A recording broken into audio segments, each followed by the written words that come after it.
Child, so I was actually speaking with someone the other day, you know, and this is a topic that a lot of people always have an interest in, and that is the qualities of a good man. And a lot of times, um, some of them act like they don't know exactly what a valuable female looks for, and so they'll ask in a indirect way, like what are you looking for?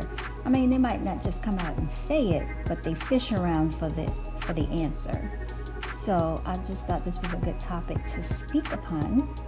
Qualities of a good man, and these are in no particular order, but maybe I should have ordered them according to importance. But I came up with, at first it was just going to be 10, but I ended up expanding the list to about 11. And of course we can go on and on from there, because I actually have a list of about 20 to 21 on my personal list. But for now, I think we can actually just keep it more general, and this list can apply to any high quality female out there. And when I say high quality, I am speaking of queens that respect themselves and carry themselves in a queen fashion. Okay. All right. So, so let me go ahead and start. Number one, this is what I said: well-spoken, articulate. And when I say articulate, what I'm saying is they can formulate a proper sentence structure. So it's not about, oh, hey, yo, what's up? When they address a female, it's not always slang. Okay, yeah, bruh. Like, why are you calling a female bruh? That's disrespectful. Okay, she's not a bruh. She's a female, and you need to address her that way. So real men know this. Boys do not, and they still have that very young-minded way of thinking. They will speak to females according to their mentality level. So a real well-spoken man is usually an intelligent man and an educated man. And when I speak to education, you'll be surprised. Not every individual out here has to have a college education to be educated. This man can be well-read. That means he reads and studies on his own. I actually have come across an individual that was so articulate that if you spoke to him, and he was highly intelligent, if you spoke to him, you would think that he actually graduated from college. But that was not the case. He did not do that. But his drive and his focus was so intense that he wanted success for himself, and that is exactly what he built. And I found that to be so impressive. So if a person speaks in fragments all of the time, when they text, they are always using slang, and they do not know how to formulate a proper sentence structure, usually that is an indication of their lazy behavior in life. Okay? And so that moves on into category number 2. Intelligence is extremely attractive. Once I get past the physicalities of a person, intelligence is the next thing, because once they speak, their intelligence level will come across in the way that they speak to you. So always look for intelligent guys. And this doesn't mean that people have to know everything about anything, but you need to know some things about a lot of different things. And if you don't know, it's okay to say you don't know. Don't make up things. Don't overinflate yourselves. I don't like people that try to overinflate what they know or what they have accomplished. Being genuine and being themselves is all I'm saying. So look for intelligence. And I mean, that is really, really easy to find, to hone in on. You don't have to really give a big description on if you know if somebody's intelligent or not. You can just tell by listening to them speak and the way they talk. Also, sometimes the people they surround themselves with, their friends, their family, their coworkers, just people that they engage with, people they interact with, will tell a lot about a person as well. And if they feel that they don't want to interact with a lot of people, there could be a reason for that. Maybe those people that they were interacting with at some point in time is no longer on their level. So maybe this is their transitioning phase in life, but they're leveling up, and nothing is wrong with that. Also, good manners. That's number 3 on the list. Good manners. Chivalrous guys, that's attractive. When they say please, they say thank you, they show gratitude, they hold the door for you. Things that you should not have to teach them, because their mother should have taught them good manners. Good manners go a long way in life. It can get you very far. And people look at people that are very poised, that can maintain their composure, their disposition, if they can control their emotions. These type of things all go along with good manners. And so a guy that does not have good manners, he's disrespectful, and he's going to more than likely be disrespectful to that female or females, multiple, that are in his life. So that's another good thing to look at. Number 4, I put on the list, not cheap. So there can be guys out here that they have money, but they're very cheap and stingy. That's extremely unattractive, because what you're saying to that female is that she's not worth it. She's not worthy of you spending money on her.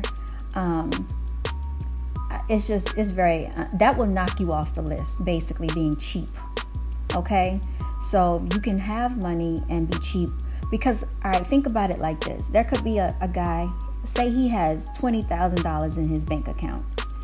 So he'll take the female out somewhere, and say they go somewhere, and Applebee's is not even like a real fancy restaurant, but say they just go somewhere like that to get something to eat.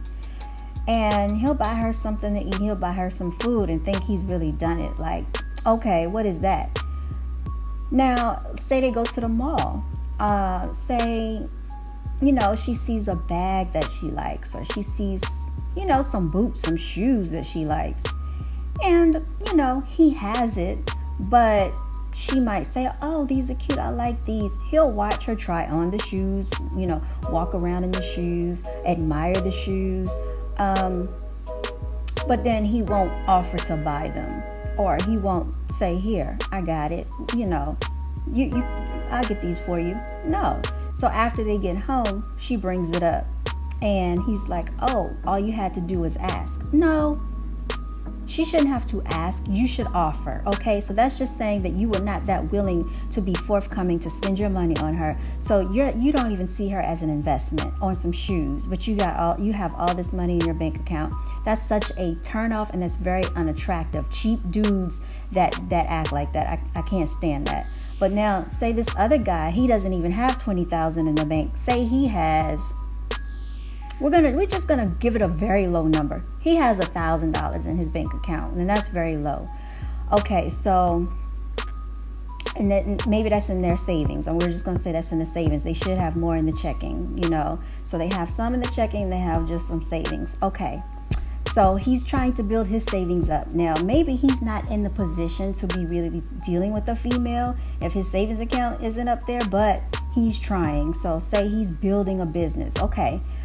So he takes a female out. They go to the same restaurant. They go to Applebee's. So this tells you that other guy that had the $20,000, he could have actually taken her to a higher quality restaurant. However, because he is so worried about his money and being stingy, he doesn't see that female as such an investment, so he doesn't even put her on that level to take her to a better restaurant. So anyway, moving on to this guy with $1,000, he doesn't have it like that, but he sees the quality in that female.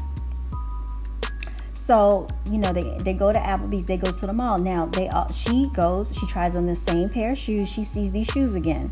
Same price, same everything. So she's admiring the shoes, and he's watching her, and he's like, those are cute on your feet. Those look good on you. You like those? You want those? Yeah, go ahead, put it up there. Throw it in the bag. Hey, I'm gonna get that for you, because that puts a smile on your face. and he sees her as an investment. He thinks she's worthy and she's worth it, so he buys the shoes. Now maybe that might have been money that, you know, he could have used elsewhere, money to put more into his savings account, but he saw the value in her.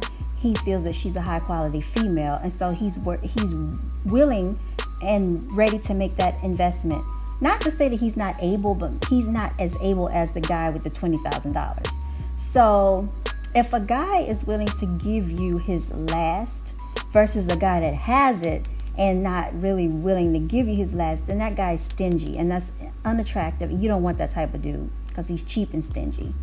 So I would value the dude that values me more over the dude with all the money that's being stingy. Okay, number 5. Now, and I will say this, he needs to get his money situation together, and maybe he's, you know, working on that, but that's something that, you know, you'll have to gauge for yourself. Doesn't play silly mind games. Life is short. People are too old. There's too much technology out here for people to be playing stupid games. You don't need to deal with that. And what I'm saying is like, oh, I'm not going to call. I'm not going to text her. I'm going to see if she texts me first. I'm going to see if she calls me. Well, since I text her last, I'm going to ignore. Like, nobody has time for that. If he's doing this stupid stuff, leave him alone. Moving on to number 6, good hygiene. And really, this is a very important topic on the list. A guy that has bad breath, that's a no. That's an automatic check off the list. Like, that's a no. He needs to have good dental hygiene. He needs to go to the dentist. He needs to go to doctor's appointments. He needs to be checked out. He needs to be checked out for all types of infections and diseases, and you know what I'm talking about. So if he's the type of person that lets his hygiene go, he's not taking showers on a regular basis, he doesn't brush his teeth every day, you have to tell him to get in the shower, tell him to like, you shouldn't have to do that. That's part of raising a grown man, and you're not his mother, okay? If that's the case, you need to be having children or raising your own children. You don't need a grown child on the list to add to that. How can you tell if someone has good hygiene? Because there are a lot of dudes, or a lot of people out here, even females, that look good on the outside. You would never know until you go to their house. So once you enter into their abode, check out the kitchen, check out the bathroom. That tells the whole story. If there's any indication of nastiness, that person does not have the best hygiene. Because a lot of people can hide behind good clothes, nice clothes, they can dress, they can smell good, and makeup and hair. But if you go to that person's house